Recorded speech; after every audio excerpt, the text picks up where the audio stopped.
Bienvenue à notre post-it. Est-ce que tu as déjà entendu parler du troisième ciel?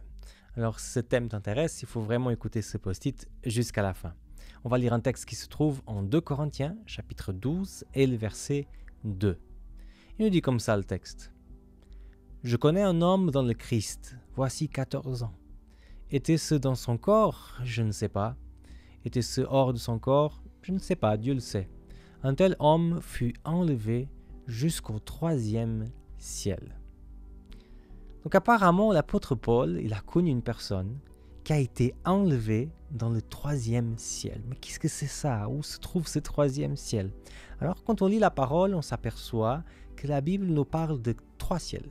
En fait, le premier ciel, c'est ce qu'on pourrait l'appeler le ciel atmosphérique, là où sont les nuages, là où les oiseaux arrivent à voler. Et on le voit dans la semaine de la création, le moment précis en qui va être créé. Mais ensuite, on nous parle aussi dans la création d'un autre ciel, un ciel qu'on pourrait l'appeler le ciel étoilé, là où se trouvent les planètes, les étoiles, la lune aussi, et on pourrait aujourd'hui l'appeler l'espace. Mais la Bible nous parle d'un troisième ciel. Ce troisième ciel, c'est la demeure de Dieu, c'est le paradis, c'est là où se trouve le trône de Dieu et où il y a l'habitation des anges aussi. Et c'est justement dans cet endroit spécifique que l'ami de Paul, il a été enlevé. Mais pourquoi il a été enlevé? Pourquoi le Seigneur l'a amené là? Est-ce que Dieu vient dans cette terre, il enlève des personnes et on ne les voit plus?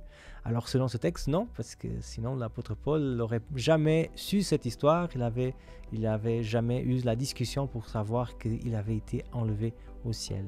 Mais on s'aperçoit dans cette histoire que si le Seigneur il veut, il peut nous amener dans le ciel. Et c'est ça que j'aimerais retenir pour nous aujourd'hui.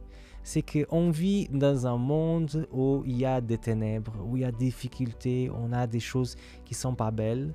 Mais le Seigneur montre à travers de ce texte qu'il peut dépasser l'atmosphère, l'espace et nous amener dans un endroit où lui-même il habite. Est-ce que tu aimerais habiter un jour dans ce troisième ciel? Alors, si tu souhaites, dis ça en prière à notre Dieu aujourd'hui. Moi, je m'appelle Samuel Cunha et c'était le post-it aujourd'hui.